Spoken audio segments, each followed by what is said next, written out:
Hi, I'm Brandi. I'm a writer and mom of three. I was born in North Dakota, but I've lived here in Tennessee kind of all over for most of my life. I've always really loved the idea of living in a tiny home, and I've always wanted to do it. So it was kind of the perfect opportunity when we started building our own house. Things just kind of fell into place to live on site in a tiny home while we build, and it's kind of supports our hope for, fostering family time. Even though building a house can be very busy, we're like right here on site, so we can still spend a lot of time with the kids and even just be present for the process, which has been really fun for the kids already. One of the things that we really love is that it's not very breakable. Like my family has a camper, and about 30 minutes into having kids in the camper, it's like, yeah, we're gonna destroy this place. So it's nice that it's just there's not a lot of things that you can really damage or break. It's very hardy and holds up well with the kids. So they've been able to kind of just play like they normally would here, which has been really nice. And they love the loft too. They like to go up there for quiet time, take their little toys and play and read books and stuff. So they've had a lot of fun. I think it's kind of what you would imagine. Even with kids, it's not too different than if it was just us. It's being more intentional with our routines so that mess doesn't build up or clutter doesn't build up.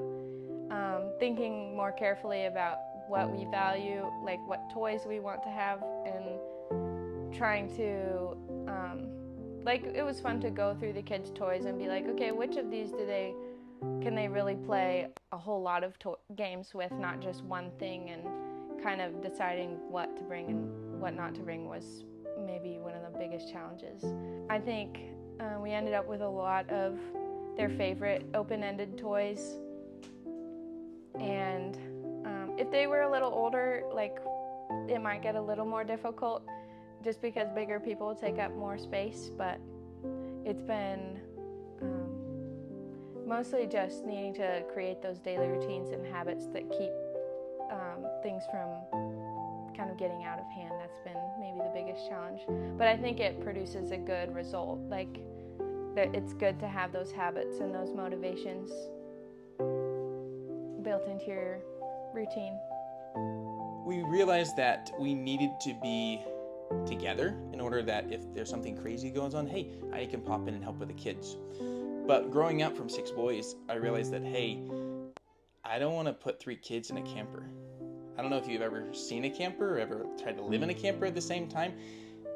It breaks. So that was our first step. It's like, I want something that I could be more confident that it was built a little tougher, because I have an oldest boy of 5 and he likes to break stuff unintentionally, and I have a chaotic 3-year-old. So that's why we're here. That's where we started the journey. And then I realized also when we started this process, it was going into the winter, and I did not want to be uncomfortable.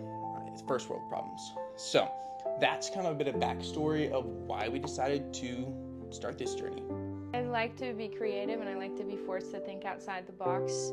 And it's kind of reminiscent. We lived in a really tiny cabin when we first got married, so it's kind of reminiscent of that, where you just have to think about how you're going to use the space and where you're going to keep things. But it's been really fun. I think forced me to think a little more creatively about meals and meal prepping. We use mainly this toaster oven and then a hot plate or induction top over here. But I like the fact that I can kind of cook wherever I want to. I'm not tied to one spot in the kitchen. If I want to look out the window, I can cook over here. If I want to do 2 things at once, I can have them in separate places. So it's been really fun, and I haven't really felt like I've been handicapped or held back from making whatever I want in this space. So that's been really cool. It's kind of nice to have a lifestyle where when you begin something, you complete it all the way before you move on. So if the kids get out a game, they play it, and when they're done, they clean it all up instead of just letting it build up through the day. Or we eat breakfast, we get everything out, we cook the breakfast, then we clean it all up and put it away to move on to the next. And it kind of is really nice to have your space staying clean throughout the day, or those little habits just make it feel more homey, and you don't look around and see dirty dishes all the time or big piles of mess, because you just naturally need to keep things put away when you're not using them. And I've really appreciated that aspect.